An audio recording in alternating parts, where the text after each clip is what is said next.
जितने बच्चे class 10th में हैं और 24 फरवरी को हिंदी का पेपर देने वाले उनके लिए सबसे ज्यादा इंपॉर्टेंट है। मेरे प्यार बच्चों, आज मैं आप लोगों को हिंदी का एक वायरल पेपर बताने वाला हूं, जो कि 24 फरवरी को 100% आपके एग्जाम में बनने वाला है। कोड आप देख सकते हो, कोड है मेरे प्यार बच्चों 801 डीसी। पूरा का पूरा सोल्यूशन बताया हूँ। सारे यूट्यूब चैनल वालों ने बताया 801 डीसी का सिर्फ पेपर दिखाया है, लेकिन कोई सोल्यूशन आपको बताने वाला नहीं है। पूरा का पूरा सोल्यूशन बताया हूँ। इस पेपर को तैयार कर लो और आज ही आप 70 में 70 में बिल्कुल पक्का कर लो मेरे प्यार बच्चों। और पहला ही पेपर हिंदी है और हिंदी में 95% लाकर मेरे प्यार बच्चों दिखा दो कि इस बार का टॉपर आप ही हो। एडमिट कार्ड लेकर जाना है, सही सही अनुक्रमांक और नाम यहाँ पे डाल लेना है। और इस पेपर को हल करने के लिए आपके पास जो समय दिए जाएंगे, 3 घंटे 15 मिनट का समय दिया जाएगा इस पेपर को हल करने के लिए। नीचे जब पढ़ोगे तो यहाँ पे निर्देश आपको देखने को मिलेगा। निर्देश में यहाँ पे बोला है, एक एक निर्देश पढ़ के मैं आपको समझाता हूँ। पहला निर्देश यहाँ बोला कि प्रारंभ के 15 मिनट परीक्षार्थियों को प्रश्न पत्र पढ़ने के लिए निर्धारित है। कहने का मतलब है कि 15 मिनट आप इस पेपर को आप पढ़ सकते हो पूरा का पूरा, और 3 घंटे में इस पेपर को आप सॉल्व करना है। यह है पहला निर्देश। इसके बाद अगर हम दूसरे निर्देश की बात करें तो कह रहा है कि प्रश्न पत्र 2 खंडों में अ तथा खंड ब में विभाजित है। मतलब यह पेपर जो है 2 खंडों में बना है, एक तो खंड अ में, दूसरा खंड ब में। 2 खंडों में यह पेपर विभाजित है। इसके बाद अगर हम बात करें तीसरे निर्देश को लेकर, कह रहा है कि प्रश्न पत्र के खंड अ में बहुविकल्पीय प्रश्न है, जिसमें सही विकल्प का चयन करके ओएमआर शीट पर नीले अथवा काले बॉल पॉइंट पेन से सही विकल्प वाले गोले को पूर्ण रूप से काला करें। कहने का मतलब है कि खंड अ में बहुविकल्पीय प्रश्न है। कितने बहुविकल्पीय प्रश्न रहेंगे? तो 20 बहुविकल्पीय प्रश्न रहेगा। इनका उत्तर आपको ओएमआर शीट पे देना होगा। नीले पेन से रहेंगे या काले पेन से रहेंगे, लेकिन पेन आपका बॉल पॉइंट पेन होना चाहिए, जेल वाली पेन नहीं होना चाहिए। ठीक है। इसके बाद अगला निर्देश है कि खंड अ में बहुविकल्पीय प्रश्न है तो प्रत्येक प्रश्न के लिए 1 अंक निर्धारित है। कहने का मतलब है कि खंड अ में जो बहुविकल्पीय प्रश्न पूछा जाएगा, 20 बहुविकल्पीय प्रश्न है, तो उसमें बोल रखा है कि एक प्रश्न जो रहेगा 1 नंबर के लिए पूछा जाएगा। ओवरऑल अगर हम बात करें तो 20 बहुविकल्पीय प्रश्न 20 नंबर के लिए पूछा जाएगा। क्लियर है? आगे देखिए क्या है। अगला निर्देश है कि प्रश्न पत्र के खंड अ के प्रश्न है तो 1 घंटा तथा खंड ब के प्रश्नों को हल करना है तो 2 घंटे का समय निर्धारित है। कहने का मतलब है कि खंड अ में जो 20 ऑब्जेक्टिव क्वेश्चन आएगा उसके लिए 1 घंटे का समय दिया गया है। मेरे प्यारे बच्चों, 5 मिनट के अंदर में पूरा का पूरा ऑब्जेक्टिव क्वेश्चन कर डालोगे। बाकी जितना का पूरा समय बचेगा, पूरा का पूरा समय खंड ब में लगा दीजिएगा हल करने के लिए। इसके बाद है कि प्रत्येक प्रश्न के सम्मुख उनके निर्धारित अंक दिए गए। मतलब हर एक प्रश्न के आगे आपको लिखा गया होगा कि वो प्रश्न 1 नंबर का है कि 2 नंबर का है कि 4 नंबर का है कि 6 नंबर का है। जितना भी नंबर का होगा हर एक प्रश्न के आगे आप लोगों को लिखा हुआ मिलेगा। तो निर्देश था, निर्देश पढ़ के मैंने आप लोगों को बता दिया। पेपर इधर से स्टार्ट में दिखाता हूँ आप लोगों को। देखिए पेपर स्टार्ट यहाँ से हो रहा है। सबसे पहले आया है खंड अ, और खंड अ में मेरे प्यार बच्चों क्या है? बहुविकल्पीय प्रश्न है। खंड अ में बहुविकल्पीय प्रश्न है। देखिए पहला प्रश्न क्या बोल रखा है उसने। पहला प्रश्न दिया है कि शुक्ल युग का नामकरण किस विद्वान के नाम पर किया गया है? 1 नंबर के लिए प्रश्न है। आई बात सबको मालूम है कि शुक्ल युग का जो नामकरण है वो किस विद्वान के नाम पर किया गया? आचार्य रामचंद्र शुक्ल के। तो बी वाला ऑप्शन बिल्कुल राइट आंसर होगा। पहले का बी वाला आपको रखना है ओएमआर शीट पे। ठीक है। इसी तरह दूसरा प्रश्न देखिए क्या पूछा गया है। दूसरा प्रश्न दिया है कि सेवा सदन उपन्यास के लेखक है। 1 नंबर के लिए प्रश्न है। तो सेवा सदन उपन्यास के लेखक कौन है मेरे प्यारे बच्चों? प्रेमचंद्र जी है। मतलब सी वाला ऑप्शन कौन है? प्रेमचंद्र जी हैं। सी वाला ऑप्शन जो है बिल्कुल राइट आंसर हो जाएगा। वही अगर हम बात करें तीसरे प्रश्न को लेकर तो कह रहा है कि शुक्ल युग के नाटककार निम्नलिखित में से कौन नहीं है? 1 नंबर के लिए प्रश्न है। तो कौन नाटककार इन 4 ऑप्शन में से नहीं है शुक्ल युग के? तो शुक्ल युग के नाटककार कौन नहीं है इन 4 ऑप्शन में से मेरे प्यारे बच्चों? वो है आपके भारतेंदु हरिश्चंद्र जी। ठीक है, भारतेंदु हरिश्चंद्र जी हैं, शुक्ल युग के नाटककार नहीं है। इसके बाद अगर हम बात करें चौथे प्रश्न को तो चौथा प्रश्न क्या पूछा गया है। चौथा प्रश्न है कि प्रसिद्ध आत्मकथा क्या लिखूं क्या याद करूं के लेखक हैं? क्या भूलूं क्या याद करूं, सॉरी, क्या भूलूं क्या याद करूं के लेखक कौन है इन 4 ऑप्शन में से? यह एक आत्मकथा है, प्रसिद्ध आत्मकथा। किनकी आत्मकथा है, इनके लेखक कौन है, यही प्रश्न में पूछा गया है। तो हरिवंश राय बच्चन जी हैं। क्या भूलूं क्या याद करूं के लेखक कौन है? हरिवंश राय बच्चन जी हैं। 1 नंबर यहाँ से कंप्लीट हो गया आपका। अगला प्रश्न क्या है, 5वां, कि निम्नलिखित में से कौन प्रसिद्ध यात्रा साहित्यकार है? 1 नंबर के लिए प्रश्न है। तो कौन प्रसिद्ध यात्रा साहित्यकार इन 4 ऑप्शन में से कौन है मेरे प्यारे बच्चों? वह है आपके राहुल संकृत्यान जी। राहुल संकृत्यान मतलब सी वाला ऑप्शन जो है बिल्कुल राइट आंसर हो जाएगा। आगे बढ़ते हैं। अगला प्रश्न देखिए क्या है, प्रश्न नंबर 6। प्रश्न नंबर 6 है मेरे प्यारे बच्चों कि रीतिकाल, क्या बोला है कि रीतिकाल के वीर रस के प्रसिद्ध कवि है। 1 नंबर के लिए प्रश्न है। तो रीतिकाल के वीर रस के प्रसिद्ध कवि इन 4 ऑप्शन में से कौन है? भूषण जी। कौन है? भूषण जी है। सी वाला ऑप्शन जो है बिल्कुल राइट आंसर हो जाएगा। वहीं अगर आगे बात करते हैं प्रश्न नंबर 7वें की तरफ, कह रहा है कि रामचंद्रिका के रचनाकार हैं। 1 नंबर के लिए प्रश्न है। तो रामचंद्रिका के रचनाकार इन 4 ऑप्शन में से कौन है मेरे प्यारे बच्चों? तो वह है आपके केशवदास जी। कौन है? केशवदास जी हैं। बी वाला ऑप्शन जो है बिल्कुल राइट आंसर हो जाएगा। रामचंद्रिका के रचनाकार कौन है? केशवदास जी। तो 7वें का बी जो है बिल्कुल करेक्ट आंसर हो जाएगा। आगे बात करते हैं प्रश्न नंबर 8वें की तरफ। देखिए प्रश्न नंबर 8वां क्या है, प्रश्न नंबर 8वां है कि प्रिय प्रवास की रचना है, एक नंबर के लिए प्रश्न है। तो प्रिय प्रवास की रचना इन चारों ऑप्शन में से कौन है? तो वह है आपके अयोध्या सिंह उपाध्याय हरिओ जी। अयोध्या सिंह उपाध्याय हरिओ जी हैं। डी वाला ऑप्शन जो है बिल्कुल राइट आंसर हो जाएगा। प्रश्न नंबर 9 देखिए क्या है। राम की शक्ति पूजा के रचनाकार हैं, एक नंबर के लिए प्रश्न ये भी है। तो राम की शक्ति पूजा के रचनाकार इन चारों ऑप्शन में से कौन है? वह है आपके सूर्यकांत त्रिपाठी निराला जी। सूर्यकांत त्रिपाठी निराला जी, ए वाला ऑप्शन जो है बिल्कुल राइट आंसर हो जाएगा। 10वां प्रश्न देखिए क्या है कि निम्नलिखित में से कौन प्रगतिवादी युग का कवि नहीं है, एक नंबर के लिए प्रश्न है। तो इन चारों ऑप्शन में से कौन प्रगतिवादी युग का कवि नहीं है? तो वह है आपके भारतेंदु हरिश्चंद्र जी। डी वाला ऑप्शन जो है बिल्कुल राइट आंसर हो जाएगा। आगे बढ़ते हैं। देखिए 11वां प्रश्न तो बिल्कुल आसान पूछ दिया है। क्या है कि हास्य रस का अस्थायी भाव है, एक नंबर के लिए प्रश्न है। तो हास्य रस का अस्थायी भाव तो हास्य होता है, हास्य मतलब बी वाला ऑप्शन जो है बिल्कुल राइट आंसर हो जाएगा। आगे बढ़ते हैं। अगला प्रश्न देखिए मेरे प्यारे बच्चों क्या है।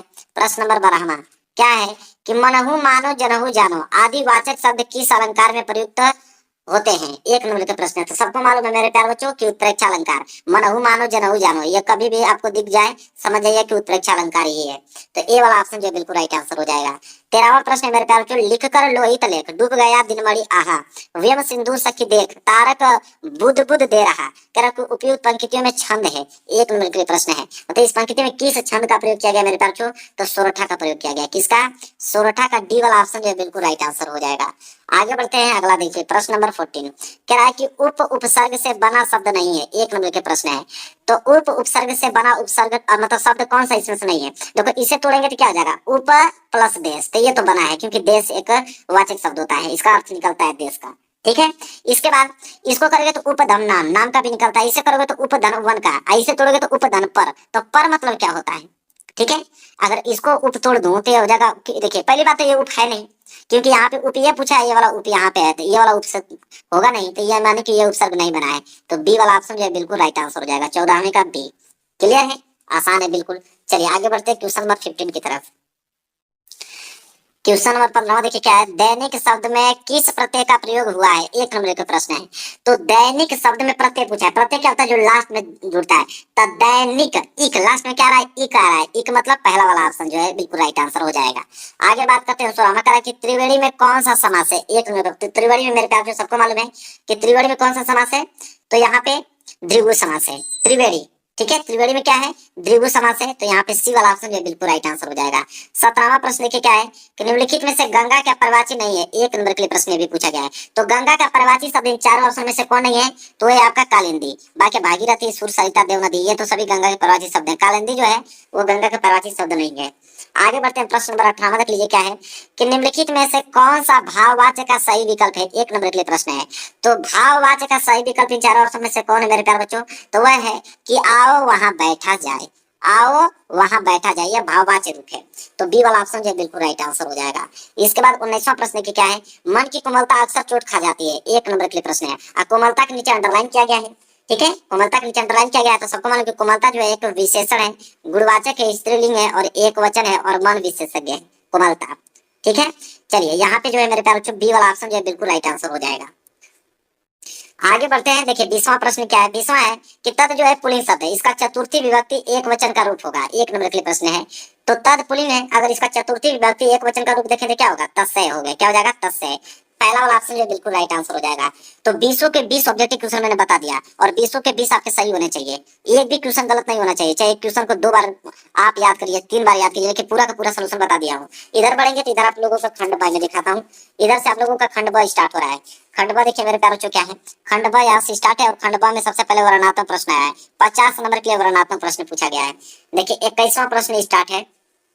21वां प्रश्न क्या बोला यहाँ पे कि निम्नलिखित में से किसी गद्यांश पर आधारित प्रश्न का उत्तर दीजिए। ये गद्यांश है और गद्यांश देखिए 6 नंबर के लिए पूछा गया है। और गद्यांश जो है वह क वाला दिया है। क वाला नहीं कर पाओगे तो कोई दिक्कत नहीं है, अथवा करके आप लोगों को ख वाला दिया है। 3 प्रश्न है, 2-2 नंबर के हिसाब से 6 नंबर मिलता है। तो क कीजिए या ख कीजिए, दोनों में से कोई एक ही करना है और मैं दोनों का आंसर आपको बताने वाला हूँ, क वाला का भी और ख वाला का भी। तो क वाला क्या मेरे प्यारे बच्चों देखिए ध्यान से। क वाला है कि विश्वास पात्र मित्र से बड़ी रक्षा रहती है। जिसे ऐसा मित्र मिल जाए उसे समझना चाहिए कि खजाना मिल गया है। विश्वास पात्र मित्र जीवन की एक औषधि है। हमें अपने मित्रों से देखिए हमें अपने मित्रों से यह आशा रखनी चाहिए कि वे उत्तम संकल्पों से हमें दृढ़ करेंगे, दोषों और त्रुटियों से हमें बचाएंगे, हमारे सत्य पवित्रता और मर्यादा के प्रेम को पुष्ट करेंगे। जब हम कुमार पर पैर रखेंगे तब वे हमें सचेत करेंगे। जब हम हतोत्साहित होंगे तब वे हमें उत्साहित करेंगे। सारांश यह है कि वे हमें उत्तम पूर्वक जीवन निर्वाह करने में हर प्रकार की सहायता देंगे।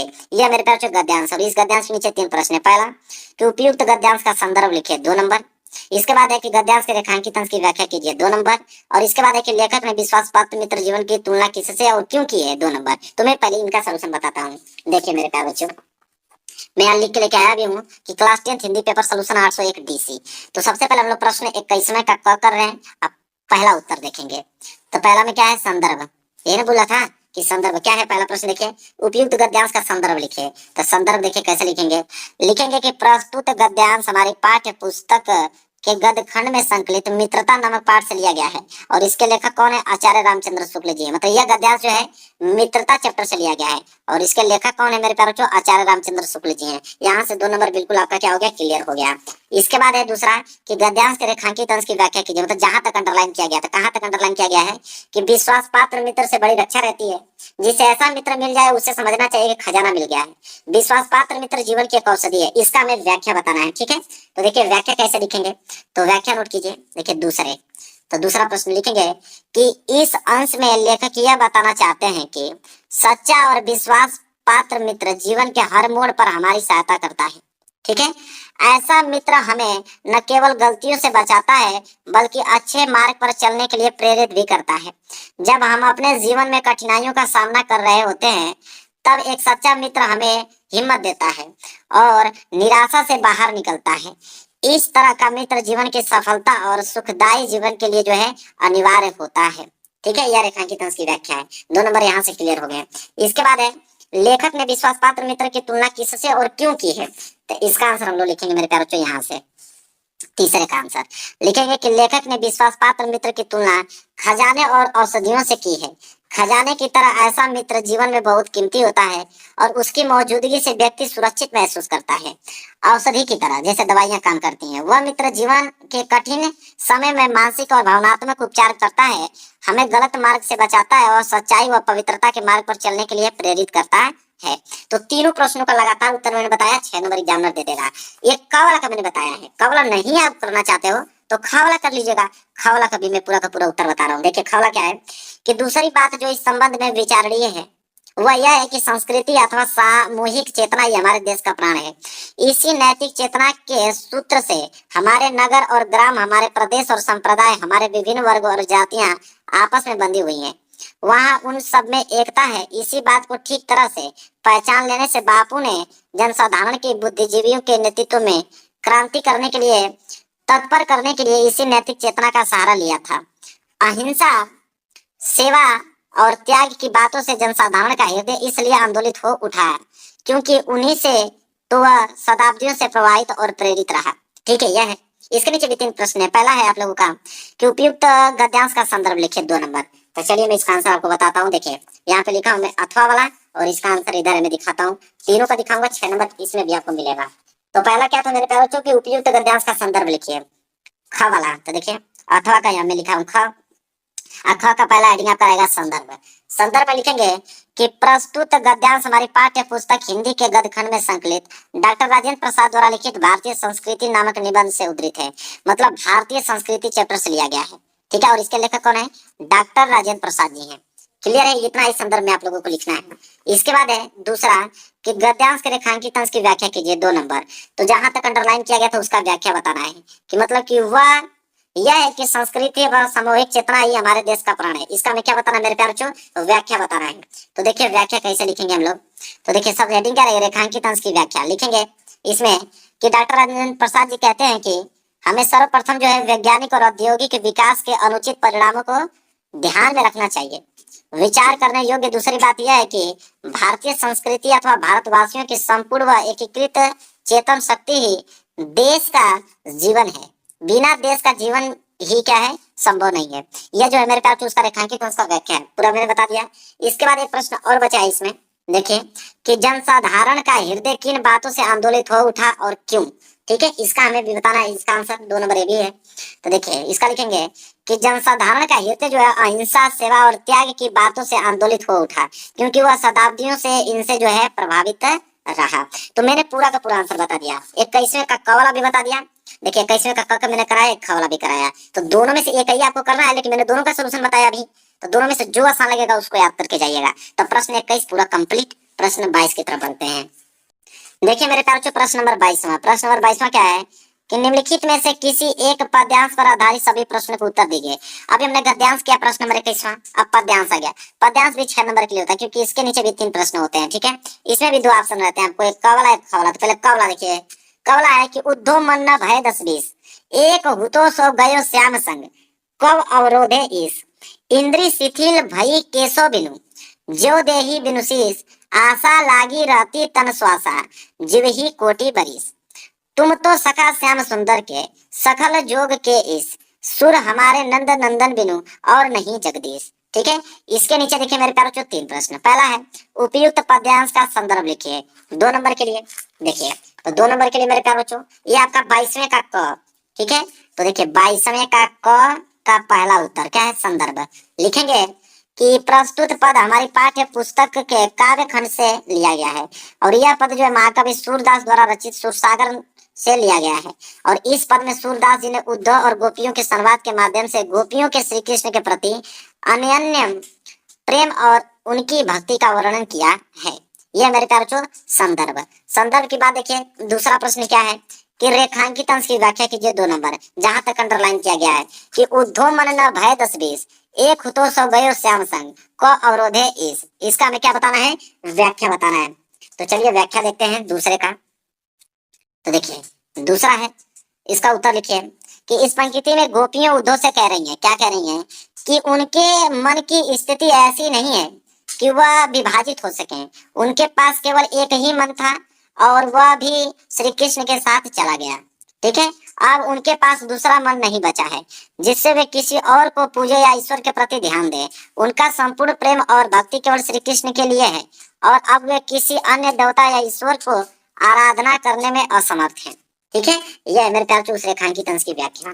इसके बाद देखिए एक प्रश्न और यहाँ पे है, तीसरा वाला कि इंद्रिय शिथिल भई केशव बिनु, ज्यो देहि बिनु शीश। उपयुक्त पंक्ति में किस अलंकार का प्रयोग किया गया है, उस अलंकार का नाम लिखिए। तो हम लोग लिखेंगे मेरे प्यारे बच्चों, देखिए ऐसे कि इस पंक्ति में उपमा अलंकार का प्रयोग किया गया है।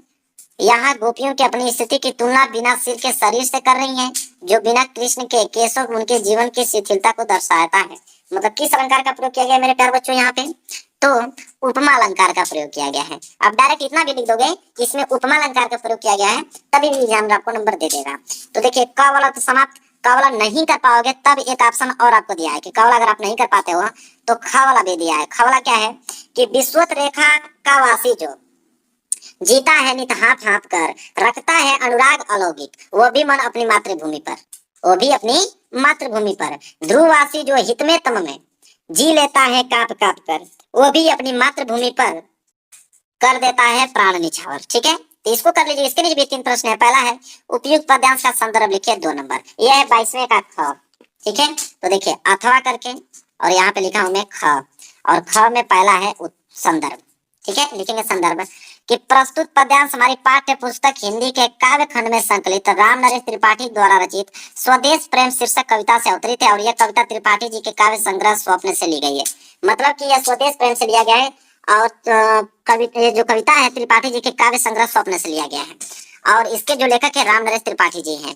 क्लियर है, चलिए आगे बात करते हैं। इसके बाद है दूसरा कि विश्वत रेखा का वासी कैसा जीवन व्यतीत करता है, उपयुक्त पद्यांश का आधार पर लिखिए। तो चलिए इस प्रश्न का उत्तर देंगे, एग्जामिनर 2 नंबर देगा। तो देखिए दूसरे का हम लोग लिखेंगे यहाँ पे कि विश्वत रेखा के क्षेत्र में भीषण गर्मी पड़ती है और इस असहनीय गर्मी के कारण वह हाफ हाफ कर जीवन व्यतीत करता है। तो 2 नंबर यहाँ से आपके मिल जाएंगे। तीसरा प्रश्न की रेखांकित अंश अनुराग अलौकिक तथा हिम में तम में कौन सा अलंकार है, 2 नंबर इसमें मिलेगा। मतलब किस अलंकार का प्रयोग किया गया इसमें, तो हम लोग लिखेंगे मेरे प्यारे बच्चों यहाँ पे तीसरा कि अनुराग अलौकिक तथा हिम में तम में अनुप्रास अलंकार का प्रयोग किया गया है। तो ठीक है, पूरा का पूरा मैंने बता दिया, क वाला भी बता दिया, ख वाला भी बता दिया, जो आसान लगेगा उसको याद करके जाइएगा। अब हम आगे बढ़ेंगे प्रश्न नंबर 23वें की तरफ। देखिए प्रश्न नंबर 23वां आ गया। प्रश्न नंबर 23वां क्या है कि निम्नलिखित में से किसी एक संस्कृत गद्यांश का संदर्भ सहित हिंदी में अनुवाद कीजिए। अब संस्कृत का गद्यांश आ गया, कितने नंबर के लिए, 5 नंबर के लिए। इसमें भी आपका क वाला दिया है, क वाला नहीं कर पाओगे तो अथवा करके आप लोगों का ख वाला दिया है। तो चलिए सबसे पहले हम लोग का वाला देखेंगे, वाराणसी सुविख्यात प्राचीन नगरी वाला। तो यहाँ तक दिया हुआ है, इनका क्या लिखना है, संदर्भ सहित हिंदी में अनुवादित करना है, 5 नंबर मिल जाएगा। तो ये है 23वें का क। तो देखिए उत्तर हम लोग लिखेंगे यहाँ पे 23वें का क में संदर्भ लिखना है और हिंदी में अनुवाद। देखिए संदर्भ अनुवाद दोनों में लिख के लेके आया हूँ। संदर्भ कैसे लिखेंगे कि प्रस्तुत गद्यांश हमारी पाठ्य पुस्तक हिंदी के संस्कृत खंड के वाराणसी पाठ से उद्धृत है, मतलब संस्कृत के वाराणसी चैप्टर से लिया गया है, इतना ही आपको लिखना है। और इसका अनुवाद की अगर हम बात करें तो अनुवाद में हम लोग लिखेंगे कि वाराणसी बहुत प्रसिद्ध प्राचीन नगरी है। यह स्वच्छ जल की तरंगों से युक्त गंगा के किनारे स्थित है। इसके घाटी के घुमावदार पंक्ति श्वेत चांदनी में बहुत सुंदर लगती है। असंख्य यात्री भ्रमण करने के लिए दूर देशों से प्रतिदिन यहाँ आते हैं और इसके घाटों की शोभा देखकर इसकी बहुत ही प्रशंसा करते हैं। बस इतना ही आपको लिखना है। तो 2 नंबर एग्जाम इस पे देगा, 3 नंबर अनुवाद पे, 5 नंबर हो गया आपका। ठीक है, तो यह क वाला है। क वाला नहीं कर पाओगे तब यह मानव जीवन से संस्करण संस्कृति वाला, तो इसको कर लीजिए। इसमें भी आपको संदर्भ से हिंदी में अनुवाद करना है, 23वें का अथवा का ख। तो चलिए इसका उत्तर हम बताते हैं। तो देखिए यहाँ पे मैं लिखा हूँ अथवा, ठीक है, खा वाला है ना, तो मैं आपको दिखाता हूँ। पूरा का पूरा सॉल्यूशन बताऊंगा, एक भी नंबर छोड़ने वाला नहीं, ताकि आप पूरा 70 में 70 नंबर ला पाओ। देखिए तो यह है खा वाला। खा वाला का संदर्भ हम लोग लिखेंगे कि प्रस्तुत गद्यांश हमारी पाठ्य पुस्तक हिंदी के संस्कृत खंड के भारतीय संस्कृति नामक पाठ से उद्धृत है, मतलब भारतीय संस्कृति चैप्टर से लिया गया है। अनुवाद की अगर हम बात करें तो लिखेंगे कि मानव जीवन को संवारना, मतलब दोसादी को दूर करना संस्कृति है। हमारे पूर्वजों ने मानव जीवन को शुद्ध करने के लिए महान प्रयत्न किए। उन्होंने हमारे जीवन के संस्कारों के लिए जिन आचारों और विचारों को दिखाया, वह सब हमारी क्या है, संस्कृति है। तो यह उसका अनुवाद हुआ। ठीक है, तो 2 नंबर 23वें मिलेगा संदर्भ पे, 3 नंबर इसके अनुवाद पे, 5 नंबर हो गया। तो मैंने दोनों बता दिया। देखिए मैं 23वें का क वाला भी बताया हूँ और 23वें का ये ख वाला भी बताया हूँ अथवा करके, तो दोनों बताया हूँ। जो आसान लगेगा उसको याद करके जाइएगा। आगे बढ़ते हैं, अगला देखिए। अगला प्रश्न है प्रश्न नंबर 24वां। प्रश्न नंबर 24 क्या है कि निम्नलिखित में से किसी एक संस्कृत पद्यांश का संदर्भ सहित हिंदी में अनुवाद कीजिए। अब ये संस्कृत का पद्यांश आ गया, कितने नंबर के लिए, 5 नंबर के लिए। अब संस्कृत के पद्यांश में भी एक क वाला दिया है, एक अथवा करके मेरे प्यारों चो ख वाला दिया है। तो पहले हम लोग क्या करेंगे, यहाँ पे क वाला कर लेते हैं। तो क वाला देखिए मेरे प्यारों चो, क वाला का हम लोग यहाँ पे लिखेंगे अनुवाद। ठीक है, इसका संदर्भ लिख लीजिए, संदर्भ में लिख के लिख लीजिएगा। इसका अनुवाद आप नोट कर लीजिए। अनुवाद है कि हाँ मुझे शर्त स्वीकार है। और उस नागरिक के ऐसा कहने पर उसे ग्रामीण ने नागरिक से कहा, पहले आप ही पूछे। नगरवासी से कहा, तुम ही पहले पूछो। यह सुनकर यह ग्रामवासी बोला, ठीक है, मैं ही पहले पूछता हूँ। बिना पैर का है परंतु दूर तक जाता है, साक्षर है परंतु पंडित नहीं, मुख का है परंतु साफ बोलने वाला है, उसे जो जानता है वह विद्वान है। ठीक है, ये उसका अनुवाद हो गया। अगर ये नहीं आप करना चाहते हो तो कोई दिक्कत नहीं, अथवा करके मानो हित्वा प्रिय भवति क्रोध हित्वा न सोचती कामर्थ हित्वार्थवान भवति लोभ हित्वा सुखी भवेत्, ये वाला कर लीजिए। तो चलिए इसका मैं बता देता हूँ आपको संदर्भ सहित हिंदी में अनुवाद। तो देखिए यह है आपका अथवा वाला, यह है आपका ख वाला। तो सबसे पहले हम लोग लिखेंगे संदर्भ। संदर्भ में लिखेंगे प्रस्तुत संस्कृत पद्यांश हमारी पाठ्य पुस्तक हिंदी के संस्कृत खंड के जीवन सूत्राणु नामक पाठ से उद्धृत, मतलब जीवन सूत्राणु चैप्टर से लिया गया है। और इसका हिंदी अनुवाद की अगर हम बात करें तो देखिए अनुवाद हम लोग कैसे लिखेंगे कि अहंकार को छोड़ने पर व्यक्ति सबको प्रिय बन जाता है, क्रोध को त्यागने पर उसे सुख नहीं होता, इच्छाओं को छोड़ने पर वह अर्थवान धनवान हो जाता है और लोभ को त्यागने पर वह सुखी हो जाता है। इस श्लोक में यह समझाया गया है कि जीवन में सुख और शांति प्राप्त करने के लिए हमें अहंकार, क्रोध, इच्छाएं और लोभ जैसी बुराइयों को त्यागना चाहिए। यह अनुवाद हो गया। क्लियर है मेरे प्यारे बच्चों? चलिए ये प्रश्न नंबर 24 भी बिल्कुल संपूर्ण रूप से मैंने यहाँ पे समाप्त कर दिया। इसके बाद आता है प्रश्न नंबर 25वां। देखिए प्रश्न नंबर 25वां क्या है कि अपने पठित खंड काव्य के आधार पर निम्नलिखित प्रश्न में से किसी एक प्रश्न का उत्तर दीजिए। अब ये मेरे पास जो खंड काव्य आ गया, खंड काव्य आपके एग्जाम में 3 नंबर के लिए दिया गया है और यह होता है जिला वाइज। जो आपके जिला में पूछा जाता है वही आपको करना होगा, कोई दूसरा करोगे तो एक भी नंबर नहीं मिलेगा। तो आगे से ही देख के जाना कि आपके डिस्ट्रिक्ट में कौन सा खंड काव्य पूछा जाता है। वैसे खंड काव्य तो बहुत सारे हैं, मुक्ति दूत है, ज्योति जवाहर है, अग्र पूजा है, लेकिन सभी अलग अलग डिस्ट्रिक्ट में पूछे जाते हैं। आपकी जो डिस्ट्रिक्ट में पूछा जाता है वही करना है। फिर अग्र पूजा है, मेवाड़ मुकुट यहाँ पे दिया हुआ है, यहाँ पे देखिए जय सुभाष दिया गया है, इसके बाद मातृभूमि देख लीजिए, इसके बाद कर्ण दिया गया है, इसके बाद करमवीर दिया गया है, फिर तुमुल दिया गया है। तो बहुत सारे थे जो आपके एग्जाम मतलब जिस डिस्ट्रिक्ट में पूछा जाता है वही आपको करना है। इसके बाद आगे बढ़ते हैं, अगला प्रश्न है 26वां और 26वें का क हम लोग देखने वाले हैं। 26वें का क है कि दिए गए लेखकों में से किसी एक लेखक का जीवन परिचय देते हुए उनकी एक प्रमुख रचना का उल्लेख कीजिए। अब ये लेखक का जीवन परिचय आ गया कितने नंबर के लिए, 5 नंबर के लिए।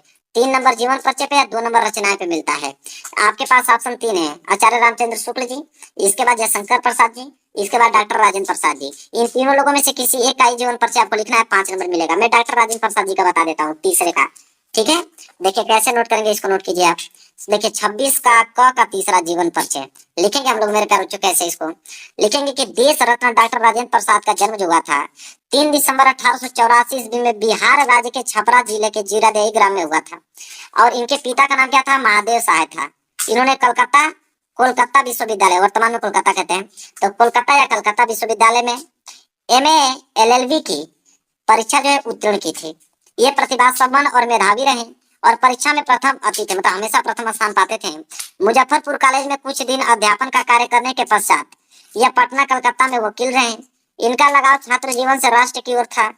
सन 1917 ईस्वी में गांधी जी के आदर्शों और सिद्धांतों से प्रभावित होकर इन्होंने चंपारण के आंदोलन से सक्रिय भाग लिया और वकालत छोड़कर पूर्ण रूप से राष्ट्रीय स्वतंत्रता संग्राम में कूद पड़े। ये 3 बार अखिल भारतीय राष्ट्रीय जो कांग्रेस के सभापति थे तथा भारत के संविधान का निर्माण करने वाली सभा के भी वो सभापति चुने गए। इनको भारत गणराज्य का प्रथम राष्ट्रपति बनाया गया और इस पद पर यह कई सालों तक सुशोभित रहे। भारत सरकार ने इनकी सेवाओं से प्रभावित होकर इन्हें सन 1962 में भारत रत्न से अलंकृत किया और जीवन भर राष्ट्र की निस्वार्थ सेवा करते हुए 28 फरवरी सन 1963 ईस्वी को स्वर्गवासी हो गए। मतलब उनका मृत्यु 28 फरवरी सन 1963 को हो गया। इनकी कृतियों या रचनाएं निम्नलिखित है। कौन कौन? तो चंपारण में महात्मा गांधी, बापू के कदमों में मेरी आत्मकथा, शिक्षा व संस्कृति, भारतीय शिक्षा साहित्य आदि। हो गया। चलिए 5 नंबर क्लियर हो गया मेरे प्यारे बच्चों। अब आएंगे हम लोग ख वाला, मतलब 26 का ख कि दिए गए कवियों में से किसी एक कवि का जीवन परिचय देते हुए उनके प्रमुख रचना का उल्लेख कीजिए। अब एक कवि का जीवन परिचय आ गया। कवि का जीवन परिचय भी देखिए 5 नंबर के लिए पूछा गया है और आपके पास ऑप्शन 4 है। महाकवि सूरदास जी, इसके बाद है मेरे प्यारे बच्चों बिहारी लाल जी, इसके बाद आपके महादेवी वर्मा जी, श्याम नारायण पांडे जी। तो 4 ऑप्शन आपके पास है, इनमें से किसी एक का ही आपको जीवन परिचय लिखना है। मैं बिहारी लाल जी का बता देता हूँ, ठीक है, बिहारी लाल जी का बता देता हूँ आप लोगों को जीवन परिचय, ताकि 5 नंबर फिक्स हो जाए। तो देखिए ख वाला ख का दूसरा लिखेंगे कवि बिहारी का जन्म जो है 1603 ईस्वी में ग्वालियर के पास बसुआ, जो कि गोविंदपुर पड़ता है, बसुआ गांव में माना जाता है। इनके पिता का नाम पंडित केशव राम चौबे था। इन्होंने आचार्य केशवदास जी से काव्य शास्त्र की शिक्षा प्राप्त की। बिहारी जी को अपने जीवन में बहुत कटु अनुभवों का सामना करना पड़ा। बिहारी जयपुर नरेश मिर्जा राजा जयसिंह के आश्रित कवि माने जाते हैं। जब राजा जयसिंह नई रानी के प्रेमवश में होकर राजकाज के प्रति अपना दायित्व भूल जाते हैं, तब बिहारी जी ने एक दोहा लिखकर भेजते हैं कि जिससे प्रभावित होकर राज दरबार में बिहारी जी को सम्मानित किया जाता है। और सन 1662 ईस्वी में बिहारी जी ने बिहारी सतसई की रचना की और सन 1663 ईस्वी में इनका निधन हो गया। रचनाएं की अगर हम बात करें तो बिहारी सतसई मुक्तक शैली में रचित बिहारी जी की एकमात्र कृति है, जिसमें कितने हैं 723 जो है वो दोहे हैं। ठीक है, क्लियर हो गया मेरे प्यारे बच्चों। चलिए आगे बढ़ते हैं प्रश्न नंबर 27 की तरफ। देखिए प्रश्न नंबर 27 क्या है कि अपने पाठ्य पुस्तक में से कंठस्थ कोई एक श्लोक लिखिए जो इस प्रश्न पत्र में ना आया हो। श्लोक लिखना है 2 नंबर के लिए, ऐसा श्लोक जो इस पेपर में ना आया हो। तो श्लोक मैं आपको दिखा देता हूँ यहाँ पे। देखिए श्लोक यहाँ पे लिखिए कि बंधम मरणो वापी जय वापी पराजय वेत्र सम वीर वीर भाव ही वीरता। ठीक है, या आप 2 लाइन का मेरे प्यारे बच्चों लिख दीजिए, श्लोक आपको एग्जामिनर दे देगा नंबर। इसके बाद 28वां है कि निम्नलिखित में से किन्हीं 2 प्रश्न के उत्तर संस्कृत में दीजिए। 2 नंबर आपको देगा। आपके पास ऑप्शन 4 है, पहला, दूसरा, तीसरा, चौथा। इन चारों क्वेश्चनों में से किन्हीं 2 ही प्रश्नों का उत्तर संस्कृत में देना है। मैं चारों का आंसर आपको बताने वाला हूँ। ठीक है, देखो चारों को बता देता हूँ। ये पहले का आंसर है, दूसरे का, ये तीसरे का, ये चौथे का। चारों को मैंने बता दिया, जो आसान लगेगा उसको याद करके जाइएगा, लेकिन एग्जाम में 2 ही आपको करना है, इस बात को याद रखिएगा। ठीक है, इसके बाद है मेरे प्यारे बच्चों प्रश्न नंबर 29वां। देखिए प्रश्न नंबर 29वां क्या है कि निम्नलिखित में से किसी एक विषय पर निबंध लिखे। 150 से लेकर 200 शब्द में होना चाहिए वो निबंध। आपके पास ऑप्शन है विज्ञान वरदान या अभिशाप, दूसरा है बेरोजगारी की समस्या और समाधान, तीसरा है जल है तो कल है, चौथा है विद्यार्थी जीवन में अनुशासन का महत्व। आपके पास 4 ऑप्शन है, इन चारों ऑप्शन में से किसी एक विषय का निबंध लिखना है। 7 नंबर एग्जामिनर देगा आपको। तो मैं आपको बता देता हूँ यहाँ पे विज्ञान वरदान या अभिशाप पे। देखिए कैसे लिखोगे मेरे प्यारे बच्चों, हेडिंग डालिएगा विज्ञान वरदान या अभिशाप, या चमत्कार भी पूछे तो यही लिखना है। सबसे पहली हेडिंग आपकी प्रस्तावना होनी चाहिए और प्रस्तावना में आपको लिखना पड़ेगा कि आज का युग जो है विज्ञान का युग है। हमारे जीवन का कोई भी क्षेत्र जो है इससे अछूता नहीं है। प्राचीन काल में असंभव समझे जाने वाले तथ्यों को विज्ञान ने संभव कर दिखाया है। छोटी सी सुई से लेकर आकाश की दूरी नापते हवाई जहाज तक सभी विज्ञान की देन है। विज्ञान ने एक और मनुष्य को जहां अपार सुविधाएं प्रदान की हैं, वहीं दूसरी ओर दुर्भाग्यपूर्ण यह है कि नाभिकीय यंत्रों आदि के विध्वंसकारी आविष्कारों ने संपूर्ण मानव जाति को विनाश के कगार पर लाकर खड़ा कर दिया है। अतः एक ओर तो यह मनुष्य के लिए वरदान है, वही दूसरी ओर समस्त मानव सभ्यता के लिए अभिशाप भी है। यह प्रस्तावना में लिखना है। इसके बाद लिखेंगे विज्ञान वरदान के रूप में लिखेंगे कि जैसे हर सिक्के के 2 पहलू होते हैं, ठीक उसी प्रकार ने विज्ञान ने जहाँ सुई का आविष्कार किया तो वहीं तलवार का भी। ऐसे में यदि हम विज्ञान के लाभों को देखें तो कुछ प्रमुख लाभ आपको बता रहे हैं। जैसे पहला लिखिए मनोरंजन के क्षेत्र में विज्ञान। लिखेंगे कि मनोरंजन के क्षेत्र में विज्ञान सचमुच में वरदान सिद्ध हुई है। इसने हमारे लिए विभिन्न मनोरंजन के साधनों का उपलब्ध कराया है। इस दृष्टि से दूरदर्शन की भूमिका सर्वाधिक महत्वपूर्ण है। इसके विभिन्न चैनलों से हम मनचाहे कार्यक्रम को देख कर पूरा मनोरंजन कर सकते हैं। चलचित्र, video game, photo camera, tape recorder, VCR, video cassette आदि विज्ञान की देन है जो मनोरंजन के साधन है। ठीक है, इसके बाद दूसरे हेडिंग डालिएगा चिकित्सा के क्षेत्र में विज्ञान। तो चिकित्सा के क्षेत्र में विज्ञान लिखेंगे कि विज्ञान ने चिकित्सा के क्षेत्र में अद्भुत प्रगति की है। इसने विभिन्न प्रकार की शल्य चिकित्सा करके हमारे जीवन को बड़ा ही सुखमय बनाने का अवसर प्रदान किए हैं। एक्सरे के द्वारा शरीर के भीतर सूक्ष्म रोगों को देखकर बड़ी आसानी से उनको ठीक किया जाता है।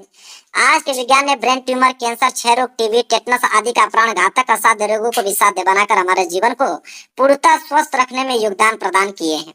यह है आपके चिकित्सा के क्षेत्र में विज्ञान। अगर हम आगे बात करें तो देखिए तीसरा है यातायात के क्षेत्र में विज्ञान। लिखेंगे कि रेलगाड़ी, हवाई जहाज, हेलीकॉप्टर आदि विज्ञान की अद्भुत देन है। मालवाहक साधन भी विज्ञान ने एक से एक बढ़कर प्रदान किए हैं। ट्रक, मालगाड़ी, टेम्पो, हवाई जहाज प्रमुख मालवाहक जो है वह साधन है। इसके बाद चौथा हम लिखेंगे कृषि के क्षेत्र में विज्ञान। कृषि के क्षेत्र में विज्ञान लिखेंगे उद्योग के क्षेत्र में बड़ी से बड़ी मशीनें सभी वस्तुओं का निर्माण बहुत तीव्र गति से कर रही हैं। लाखों श्रमिकों को रोजगार मिल रहा है। बड़े बड़े उद्योगों का चालन इन विशालकाय मशीनों के बल पर ही जो है वो संभव हुआ है। ये कृषि के क्षेत्र में विज्ञान है। इसके बाद है विज्ञान के अभिशाप के रूप में। इसमें लिखेंगे कि जहां एक और विज्ञान ने मानव जीवन को आसान कर दिया है, वहीं दूसरी ओर विज्ञान के बढ़ते प्रभाव से आज मानवीय श्रम की जगह यंत्रों ने ले ली है, जिससे समाज की बेकारी की समस्या खड़ी हो गई है। इतना ही नहीं, विज्ञान की ताकत का ही प्रभाव था कि हिरोशिमा और नागासाकी को नामो निशान तक मिटा गया। ठीक है, जहां हुए परमाणु बम के हमले से सब खत्म हो गया। इतना ही नहीं, विज्ञान के अधिकतर उपयोग से शत्रु देश स्वयं को शक्तिशाली दिखाने के लिए इसको हथियार के तौर पर इस्तेमाल करते हैं, जो कि मानव जीवन को खतरे में डाल रहा है। साथ ही आने वाले समय में रोबोट के इस्तेमाल से मानव जीवन को अस्तित्व संकट पर आ सकता है, क्योंकि यदि मशीन का प्रयोग गलत हाथों में पहुंच जाए तो वह घातक सिद्ध हो सकता है।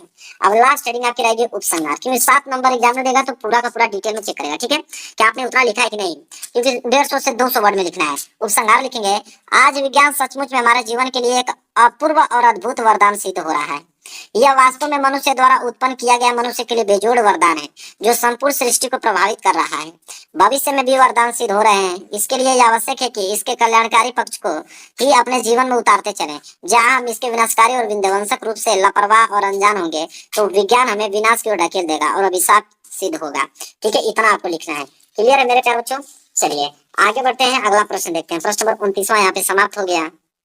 इसके बाद है प्रश्न नंबर 30वां। देखिए प्रश्न नंबर 30वां क्या है कि अपने जन्मदिन पर मित्र द्वारा भेजे गए उपहार के लिए मित्र को धन्यवाद पत्र लिखे 4 नंबर। अगर ये नहीं लिख पाते हो तो अथवा करके दिया कि राज्य परिवहन निगम मुख्य प्रबंधक को बस चालक के अप्रशंसनीय व्यवहार को उल्लेख करते हुए शिकायती पत्र लिखे। तो मैं आपको ये बता देता हूँ कि अपने जन्मदिन पर मित्र द्वारा भेजे गए उपहार के लिए मित्र को धन्यवाद पत्र आप कैसे लिखोगे मेरे प्यारों से। देखिए बहुत सिंपल है, कैसे आप लिखते हैं। सबसे पहले उसका एड्रेस लिखो, जैसे शहीद नगर आगरा, दिनांक शहीद नगर आगरा एड्रेस हो गया। यहाँ पे डेट हो जाएगा प्रिय सखी मधु, लिखे सो प्रेम नमस्कार। अब यहाँ पे अपनी पूरी की पूरी भावनाओं को व्यक्त करो। लिखोगे मैं यहाँ कुशल से हूँ और तुम्हारी कुशलता की कामना करती हूँ। तुम मेरे जन्मदिन पर नहीं आ सकी, लेकिन मेरे लिए मेरा पसंदीदा उपहार भेजना नहीं भूली। कल मेरे नाम से एक पार्सल आया था। जब मैंने उसे खोलकर देखा तो उसमें कहानियों की एक किताब थी। इसे ज्ञानवर्धक और अत्यंत रुचिकर उपहार के लिए तुम्हारा बहुत बहुत धन्यवाद। मैंने झट से उसकी सारी कहानियां पढ़ डाली और अपने माता पिता और भाई बहन को भी पढ़ाया। सबने तुम्हें इस उपहार के लिए धन्यवाद कहा और इस उपहार को सबने बहुत उपयोगी भी बताया। बहुत बहुत आभार मित्र। निमंत्रण के बाद भी तुम मेरे जन्मदिन में शामिल नहीं हो सकी तो मुझे बहुत बुरा लग रहा था, लेकिन जब तुमने अपने स्वास्थ्य का हवाला दिया तो मेरी सारी शिकायतें दूर हो गई। दोस्ती के नाते मेरे लिए सर्वप्रथम तुम्हारा स्वास्थ्य है, बाद में कुछ और, लेकिन अस्वस्थ रहकर भी तुमने मेरे लिए उपहार खरीदा, इसके लिए तुम्हारा बहुत बहुत शुक्रिया। ईश्वर से यही प्रार्थना है कि तुम शीघ्र स्वास्थ्य लाभ करो, जिससे आगामी परीक्षाओं के लिए पढ़ाई कर सको। अगर अवसर मिला तो मैं अवश्य तुमसे मिलने आऊंगी। अपने माता पिता को मेरा चरण स्पर्श करना और छोटे भाई बहनों को मेरी ढेर सारी शुभकामनाएं। तुम्हारी अभिन्न सहेली कौन, आरुषि। ऐसे लिखना है। तो क्लियर हो गया मेरे प्यार। जो पूरा का पूरा पेपर का सोल्यूशन मैंने बता दिया। 801 डीसी कोड याद कर लो और ये पेपर आपके एग्जाम में बनने वाले हैं। 70 में 70 नंबर लेकर आओगे। तो वीडियो को लाइक कर देना, चैनल पे नए हो तो चैनल को जरूर सब्सक्राइब कर लेना। मिलेंगे एक प्यारे से नेक्स्ट वीडियो में, तब तक के लिए धन्यवाद।